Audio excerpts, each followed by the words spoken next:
Good morning. Well, good afternoon, actually. I'm a little late this morning, and I'm into the afternoon already. I'd like to welcome everybody to what I'm calling a segment called Bible Practice. And I hope everybody took some time and picked up their Bibles today and maybe read a little bit from it, or just took a little time for God and spent some time and talked to Him, said good morning to Him.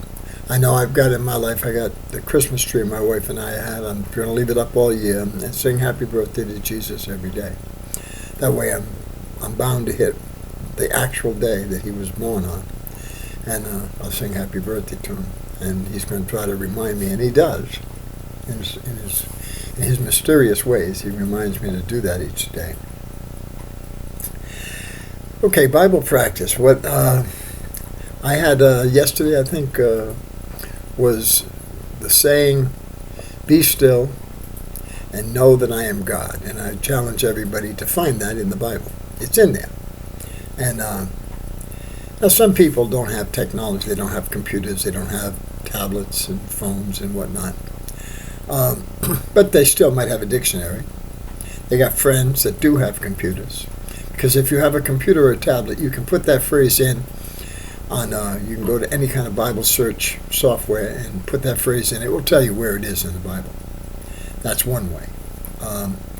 Talking to a friend and asking them, do you know where that's at? And then the both of you try to find it. But the point being that you take and put forth the effort to find that information if you don't already know where it's at. And there's an awful lot of stuff in the Bible. There's a lot of knowledge in there. And that knowledge will lead you to our Savior, Jesus Christ. And then that knowledge, when it leads you to Jesus Christ, then you have Christ, who will teach you everything you need to know. His Spirit is in close contact with our spirit at all times. And He walks with us each day, stands beside us, He's inside us. And He's also out in front of us, wherever we're going to go, wherever He's going to lead us. And since God is sovereign over everything, He's taking you where He wants you to be. So my being late today with this really is not, it's something I did. Got busy doing other things. But this was His design. And I'm going to stay with these words, be still and know that I am God. Because yesterday, I had some situations come into my personal life where I failed at following or putting into practice those words. And we had a Bible study last night, and I listened to some of the stories of the people in the Bible study, and they could have put those words into practice in their lives, in their situations. So it's important for all of us to find those words and think about them.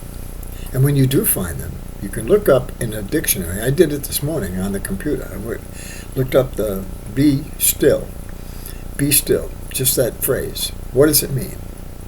And went to the dictionary, and I did it on the computer, but you can get the same thing out of a Webster dictionary, a book, or whatever. And so it tells you what those words in English mean. And then I looked up the word know. Okay, it tells you, gives you the use as a verb, or if it's a noun or a pronoun, whatever it is. And it told me what that meant.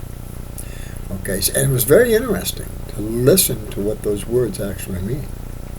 And be still is very difficult to do, especially when the situations come into our life. In my particular case was my wife was upset about something, and I wanted to help, but instead of helping, I actually probably compounded it by getting upset and angry over stuff.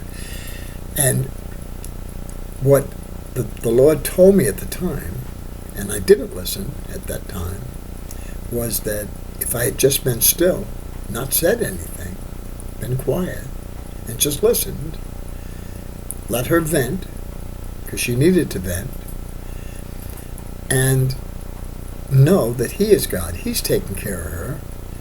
He takes care of me, takes care of her, takes care of you and everyone in this world, whether they believe it or not. He created all of us. It's his movie, folks, not ours. So he's in charge. So, but here's the situation that I failed at. Okay, now, if we were following a God to say, you messed up, I don't want no more to do with you, but we don't follow a God like that. In Jesus, he wants us to learn. God, his Father, wants us to learn. And how do you learn something?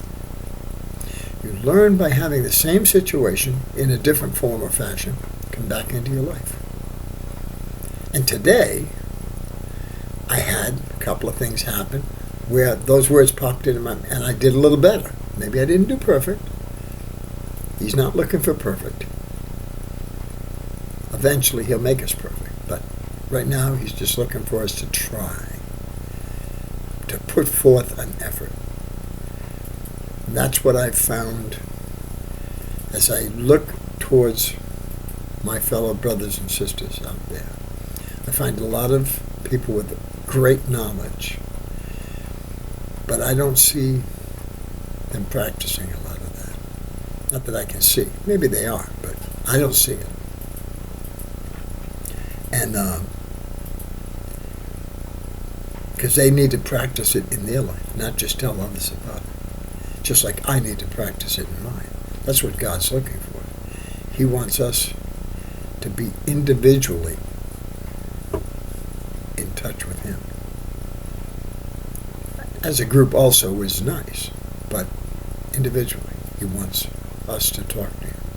He wants us to sit with him. He wants us to put him above all other things in this world so that he can take care of us.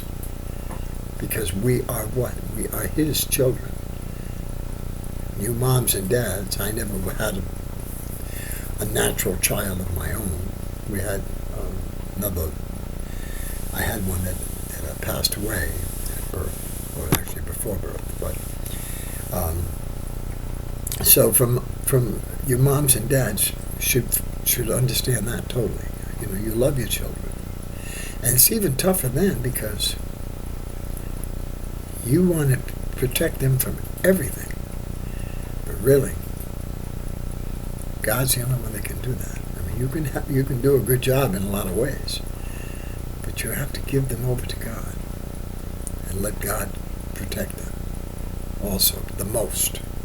I mean, you can set up their college funds and their other things, but you have to give them over to God. So a lot of times you have to be still and know that God's taking care of them. Okay? And I know that Sharon watches this. And I was thinking, Sharon, that, you know, the thing with your son, perfect time to practice that. I think just some encouragement for you is when you get that call that frustrates you, maybe just tell him all the things you love about him. All the things you remember as him growing up and all the good things. And don't respond to the negative stuff. That's where you be still and know that I am God. And you'll be pleasing the Lord, and you'll be helping your son. So this is what I consider to be Bible practice. So I'm going to leave be still and know that I am God I'm staying with that for me too, because I need to practice on that. And I found out one thing in my life. When I played sports or other things, I went fishing a lot with my father. The way I became a better fisherman or a better baseball player or football player was through practice. How do we become a better child of God? We practice putting into practice the knowledge that God in the Bible gave us. Not just knowing about it and looking for some answer out of the Bible to solve our problems. The answers are all there. That's the knowledge that we need to use each day in every situation that God puts in front of us to learn to be his child again. And we can do that, and he'll help us do that. Even if we do it in a faulty way, he'll still help us. So, this is Bible Practice 2. And tomorrow will be Bible Practice 3. And hopefully I get it done a little bit earlier. I got involved in, I've got to go play music tonight, so I had there's a couple of people that wanted some songs, and I've been putting off learning them, and I finally got them learned a little within my keys, and to get the backgrounds done the way I think they should be. And God helped me with that, and I thank him for that. And so, remember, be still and know that I am God. Find it in the Bible. It's there. See if you can ask a friend or search for it. Go out there and put forth an effort. You'll find it. He'll help you find it. Peace. Love you. Bye-bye.